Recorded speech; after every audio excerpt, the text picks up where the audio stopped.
Chevrolet Impala 2006 to 2013 3.5 liters engine.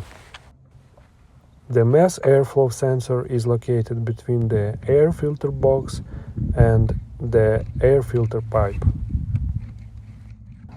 Unscrew the pipe. Unscrew the two Torx screws.